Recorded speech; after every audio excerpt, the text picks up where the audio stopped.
Hello everyone!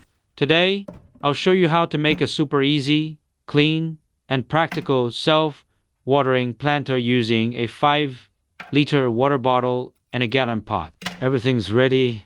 Let's begin. Step 1. Draw the cutting line. First, make a mark on the bottle at a point 25 millimeters higher than the top edge of the gallon pot.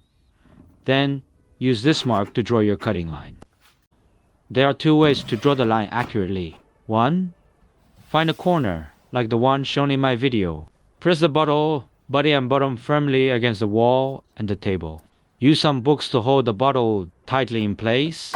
Then, hold your marker at the marked point without moving it, and slowly rotate the bottle. This way, you can quickly draw a precise cutting line. 2. Use a stick about the thickness of a pencil.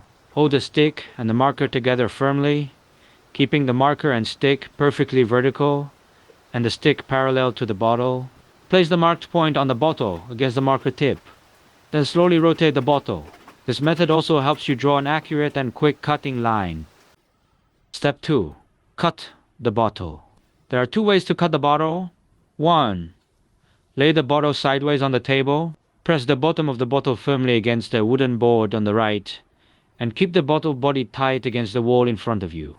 Then, use a hot knife electric soldering iron with the blade to start cutting along the marked line. Make sure to rest your cutting hand on the table for stability. Once the hot knife makes an opening along the cutting line, hold the knife steady and use your left hand to rotate the bottle counterclockwise. This method is safe, quick, and gives a precise cut.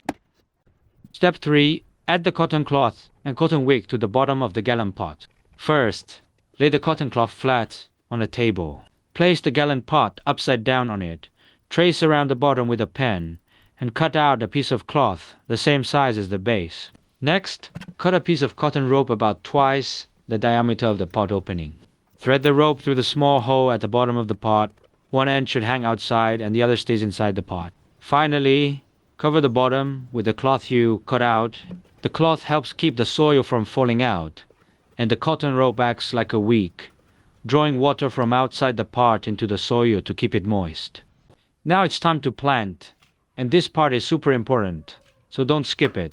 Please stick around, and if you find this helpful, like, share, and subscribe. Let's start with indoor planting. After planting your green plant in the gallon pot, give it a full watering and let it sit for at least 1 day before placing it into the outer water bottle. Why? Because this prevents muddy water from dripping down and making a mess. Before placing the pot in, pour about 30 to 40 millimeters of water into the bottle. That's just enough to touch the bottom of the inner pot and let the cotton wick start working. Later, when you need to water again, lift the inner pot out, pour in the same amount of water, then place it back. This way, the water stays clean and everything looks neat and fresh indoors. But here's a mistake to avoid. Don't just pour water on top with the pot already in the bottle. Dirty water collects at the bottom and gets all muddy. Now if you're planting outdoors, there's one extra step. Drill 2 or 3 drainage holes at the bottom edge of the gallon pot, about 5 millimeters wide. This helps rainwater drain out during heavy rain and prevents overwatering. Thanks for watching. More creative ideas coming up next time. Stay tuned.